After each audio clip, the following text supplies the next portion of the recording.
Coach Brad Laird, the Demon football coach, coming off a big win over Grambling in the home opener. Now you open Southland Conference play down in Beaumont against the Lamar Cardinals on Saturday.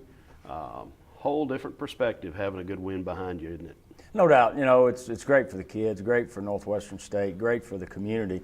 I mean, because the game day atmosphere, you know, I've said it, didn't have the opportunity to go out to do all the tailgating, but have a lot of people that have talked very highly about the whole day, and to end the day with a solid win versus a good football team. You know, I just think for Northwestern State, you know, coming off Dr. Maggio, I think on that Friday night announcing over 11,000 students as far as enrollment, just so many great things about the weekend.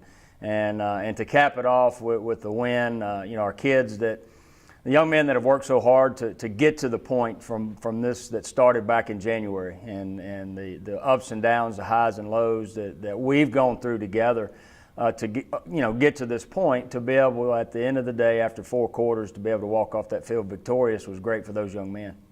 And I know you feel like wins are like potato chips. You can't have just one.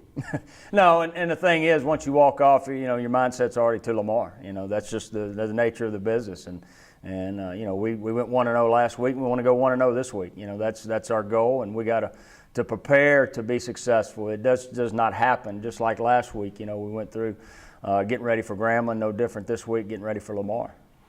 Obviously, there were a lot of improvements from game 1 to game 2.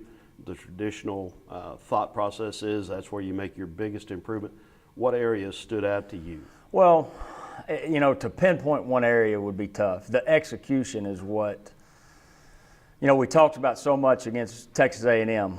It wasn't about who our opponent was. It was about Northwestern State and our execution. And our guys went out and they prepared to execute, and it showed on Saturday night. Did we still make mistakes? Yeah.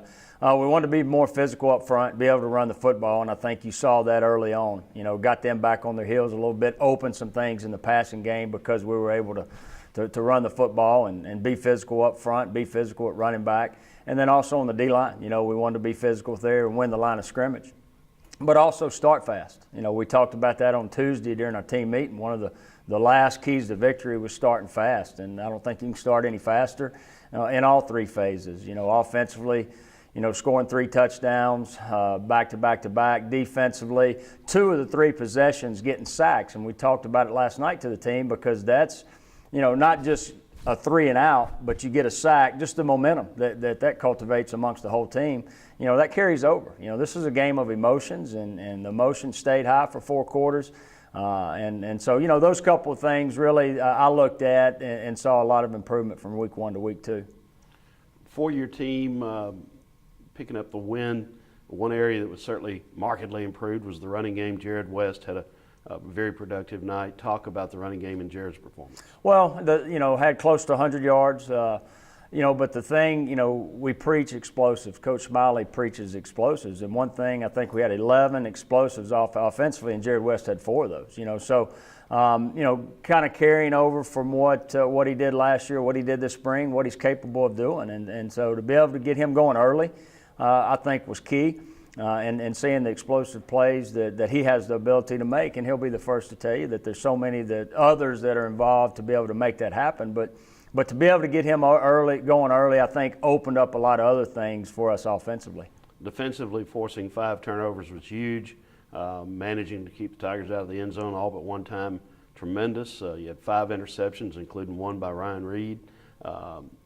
Your secondary, or 4 interceptions. Talk about the way your secondary attacked the football.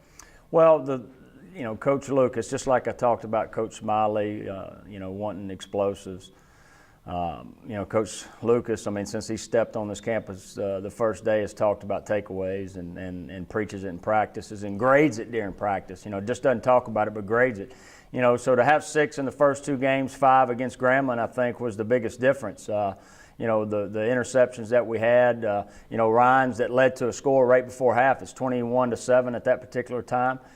We take it down there and we score with about 3 minutes left to go into halftime, 27-7.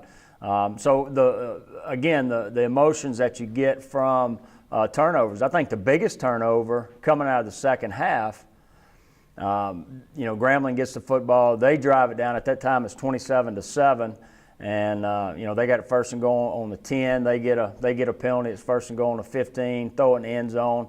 I think it was Hayden Bourgeois that tipped it up to Rashawn Croney. That right there was a huge momentum swing because they could have got some momentum going in the second half, but we were able to take that back because of takeaways. So a big reason defensively, we only held them to 7 points and we were able to win the football game. Kicking game, there were some good things and some not so good things. Talk about that. We got to get better kicking game. Bottom line, that's not going to win games for us as we move forward. Luckily we're able to correct them after a win. So it's a lot easier to correct them after a win than it is a loss. But there's 3 phases to this game that in order to be successful consistently. Yes, we won the game the other night, but we're talking about later on down the road, this week, next week, and being consistent winning football games. We've got to get those things corrected, and us as coaches, along with the players. It's always, when you look at things that you got to get better at, it's easy to say, okay, it's just this player, that player. It's all of us, as coaches included. So we've got to make adjustments with coaches, whether it's personnel, whether on kickoff, it's moving, where we kick the ball from. So, extra point, our field goal was another one. We made some adjustments in the second half, but we'll continue to look at that this week because those are points you can't leave out there in a close ball game in the fourth quarter. Were the problems with the block kick more protection or? Protection, yeah, protection. And now that's on film, you're going to get it every week, so you better be ready for it next week and the week after.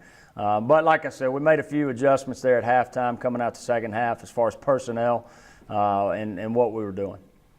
Now you turn your attention to the Southland Conference season, 9 games ahead of you, but as you said, you're just worried about one, the Lamar Cardinals.